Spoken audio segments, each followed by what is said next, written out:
0% ক্রাইমের দিকে সম্ভাবনা এই দেশ। সবচেয়ে বড় বিষয় কিছু আছে সেখানে হলো, যেহেতু দেশটা প্রাকৃতিক না, কৃত্রিমভাবে গোছানো, কৃত্রিম সবকিছু, তো দেখা গেছে কি রাতের ভিউটা খুব সুন্দর আসে। ডে টাইমে অনেক হট থাকে, রোদের তাপমাত্রা অনেক বেশি হয়ে যায়, 35-37। তো রাত্রে ঘুরতে বের হই মাঝে মাঝে। তো এর জন্য আজকে একটা ভিডিও করলাম ছোট করে, জানি আমি আমার ফ্যামিলিকে দেখাইতে পারি বা আমার যারা বন্ধু বান্ধব আছে তাদেরও দেখাইতে পারি।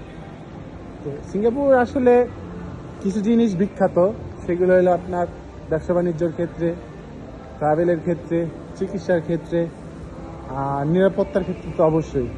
আপনি যদি অনলাইনে সিঙ্গাপুরের একটা পাসপোর্টের র্যাঙ্কিং দেখেন, সিঙ্গাপুর র্যাঙ্কিংয়ে আছে 1 নম্বরে পাসপোর্টের দিক থেকে। কেন জানেন?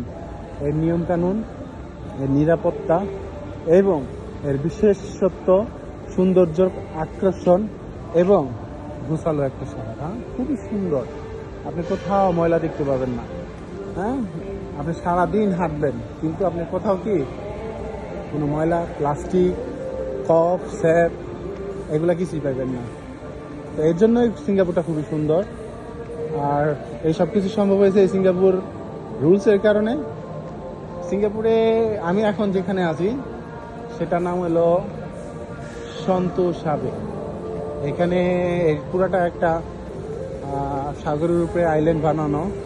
তো এই দৃষ্টিনন্দন জিনিস হইলো, এখানে সব কিছুই পরিকল্পিতভাবে বানানো হয়েছে, পানির উপরে ভাসমান, চারপাশে সমুদ্র, আর মাঝখানে হইলো এই অবকাঠামো নির্মাণ। যেখানে যা দরকার সব আছে। খুবই সুন্দর একটা পরিবেশ। দেখেন আমি যেখানে নামতেছি,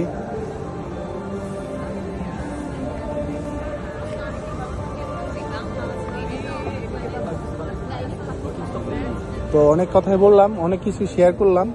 আর এই কথাগুলো আমার ফ্যামিলির জন্য, আমার ভাইয়ের জন্য, বন্ধু বান্ধবের জন্য, সবার জন্য থাকলো। আমি এখানে অনেক বছর ধরে কাজ করি, তো একটা ছোট্ট একটা ডেমো, ছোট্ট একটা ভিউ আপনাদের সামনে উপস্থাপন করলাম। ইনশাল্লাহ কোনো এক সময় আবার দেখা হবে, কোনো এক নতুন এক ভিডিও নিয়ে আসবো আপনাদের সামনে দেখানোর জন্য সিঙ্গাপুরের সৌন্দর্য। আজকে এই পর্যন্তই। আল্লাহ হাফিজ।